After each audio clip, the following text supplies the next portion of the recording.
You were standing at a crossing, scooters whizzing past, waiting for the light to turn red. As you wait, you observe the commuters striding confidently, a group of youngsters hurriedly slurping down a bowl of noodles, while a security guard does the same on his lunch break some distance away. A street vendor hopes to tempt you with some coconut water on this hot, sticky day, while children happily bob about unbothered by the heat. Suddenly, you're made dizzy by the inexhaustible variety of life.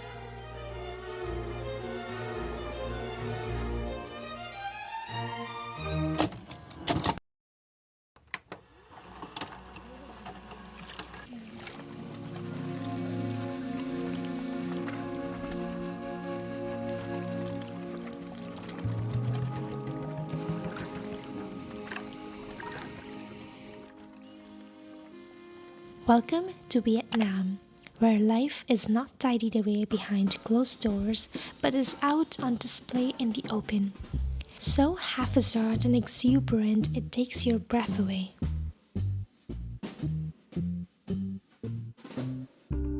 In my own hometown too, the opportunities for people watching are endless.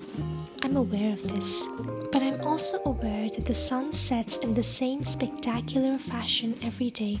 Yet how many sunsets do I actually stop to watch? Traveling gives me the space to get out of my own head and to notice moments that I might have otherwise missed out on. I'm someone who's alienated myself from most social situations, and even I felt the rare inclination to get to know these people. Like a hero from a legend who encounters various characters on his journey. Because what if they're more alike to me than anybody I've met before?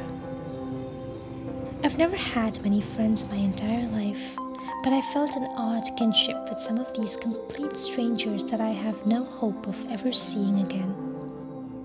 Maybe it's due to the realization that they each have complex lives and stories I'll never know, or maybe because not knowing allows me to construct stories around them based on the brief excerpt I see. You start to feel that they're actually not all that disconnected from you. Yet there's a sadness in the knowledge that, to them, you're just a side quest at best, or in most cases, a set of headlights drifting by their window. I was especially aware of this fact on one particular occasion. Let me take you to one of Hanoi's famous train streets. A short stretch of railway track that weaves between houses and cafes. In recent years, it has become a tourist hotspot as people buckle up with their coffees to watch a train pass by at extreme proximity. I was one of those people and couldn't help but wonder what we appeared like to the passengers looking out from that train, a row of tourists with our cameras pointed up. Were we just as amusing of a spectacle to the train as the train was to us? Or just a blur of colors that whooshes past before there's time to blink? High over the city, our line of yellow windows must have contributed their share of human secrecy to the casual watcher in the darkening streets. And I was him too, looking up and wondering. I was within and without, simultaneously enchanted and repelled by the inexhaustible variety of life. By chance or by divine timing, we happened to take the same train route the next day, from Ninh Binh back to Hanoi in the evening. It's a 2.5-hour journey, and we passed the train street minutes before we reached the station. It was past sundown by that point, and hard to see much more through the windows than my own reflection looking back at me. If I hadn't paid attention, I might have missed it. But wait, there I was. The same cafes lined with a new batch of tourists peering up at us, all collectively gathered for this single occasion, the passing of the train. And for a brief moment, all of our lives varied and diverse as may be, intersected at one singular point before diverging off into their individual paths again.